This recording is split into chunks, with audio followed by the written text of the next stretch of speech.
The information you've all been waiting for. What happened to me as a result of eating 10,000 calories.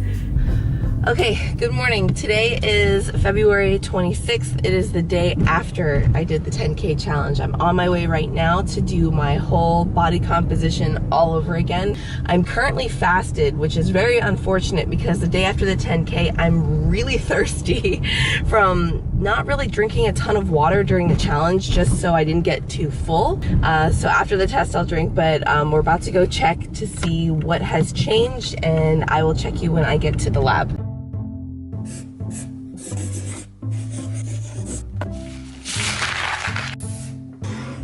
As I said in the 10K challenge, this was part of an overfeeding study, so we're gonna go over the study design. And the study consisted of 5 days.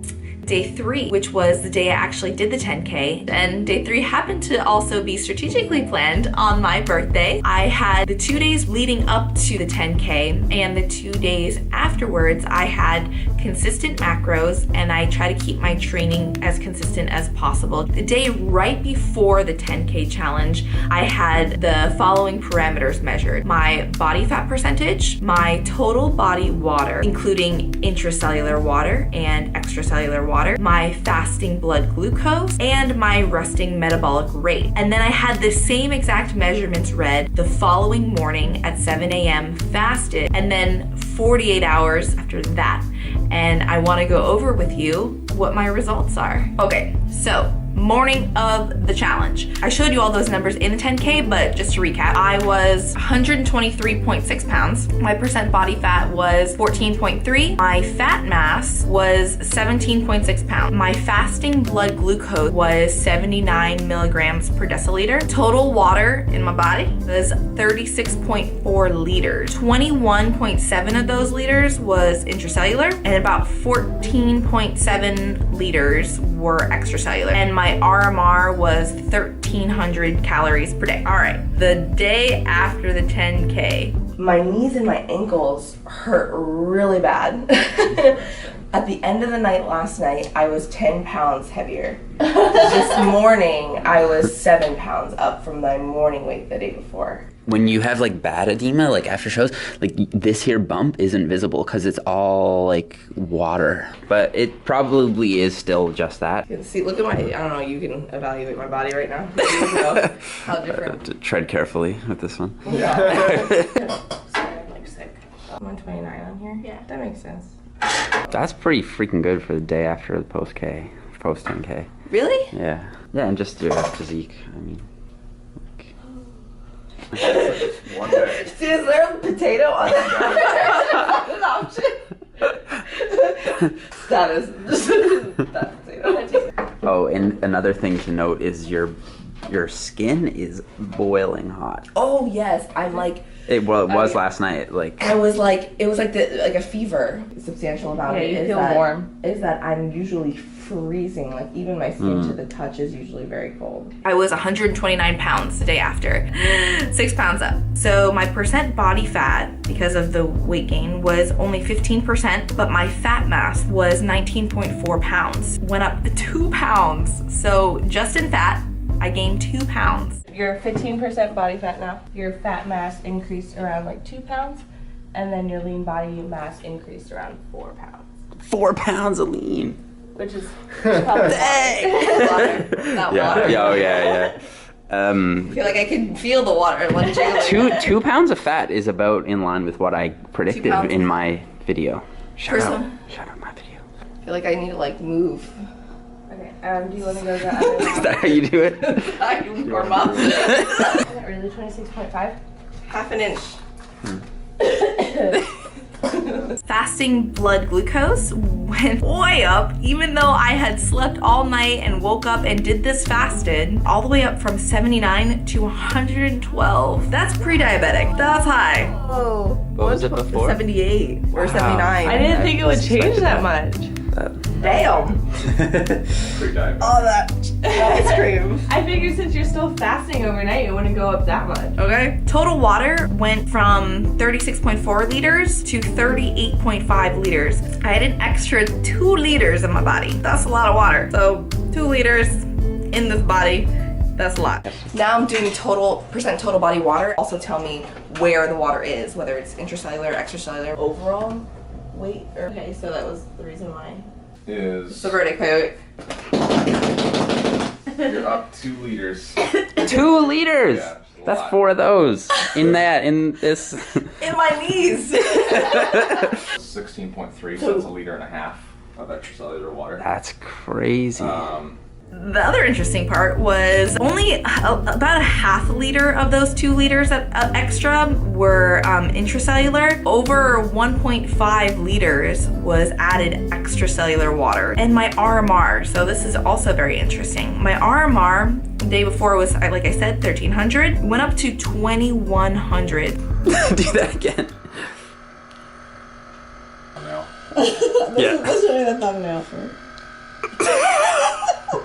I feel like when I'm breathing now, as compared to like how I was breathing before I took it, I have to breathe like. It sounded faster. So what was your resting metabolic rate yesterday? So I had the first one we did, it was like 1246. And now it's 2,100. Yep. That's crazy. Yeah, I'm not surprised. I literally feel like just to breathe is like. Yeah. Really, really high resting metabolic rate, which obviously makes sense because as a result of eating all of that food, my body had to digest it. And digesting so much food requires a lot of energy from your body. So it did increase my resting metabolic rate. It did return back to normal as I returned back to normal eating patterns 2 days after. Now, my weight actually went down to the weight that I was the day before I did the 10K. I don't want to put in my head that nothing happened as a result of this 10K because my percent body fat was actually higher. Of those 2 pounds that I gained, I held on to a pound of body fat. Oh dang. 123. That was what I was the day before. So the fat that I gained from the 10K challenge, I didn't lose that even though my weight went down, but I lost all the water that I gained. 2 days after, I didn't lose the fat yet. And they're like, oh yeah, I'm back down kind To of the normal weight. or not, or like close to it, but like they didn't lose the fat that they put on. Right. So moving on to fasting blood glucose, 48 hours later, it did return to normal, 73 milligrams per deciliter. My extracellular fluid, it did go down a liter. For the love of God, I didn't have 2 liters extra in my extracellular fluids. My RMR actually returned almost to baseline. It went down to 1,400 calories per day.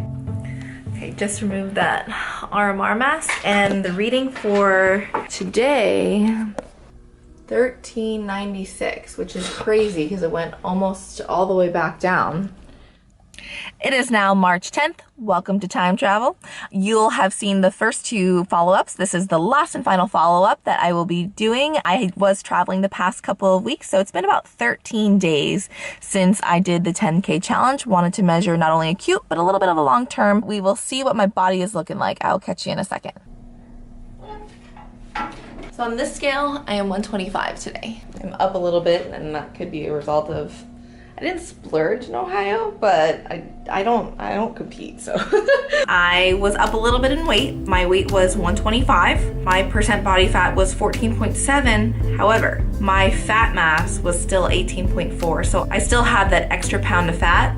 I don't know if that extra pound is from the 10K or if I gained it eating in Ohio, but I still have 18.4 pounds of fat on my body. My fasting blood glucose was normal, 73 milligrams per deciliter, and my total water was down a bit. It was 36.9 liters. My resting metabolic rate, or my RMR, was actually 1,500. Those are the numbers 2 weeks, which goes to show that it's possible that that extra pound of fat that I gained as a result of the 10K is from that 10K, extra pound of fat on me. A lot of things did go down and a lot of things did return back to normal, but the one thing that did not return back to normal completely, 48 hours after, I had kept an entire pound of fat, and in that follow-up that I did that's 2 weeks after, I did still have all that fat mass. I don't want to say that you can't put on weight as a result of just one overfeeding, because you can.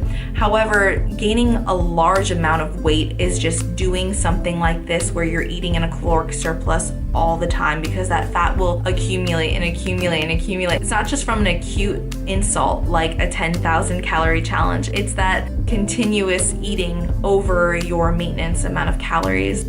That's all I have for you.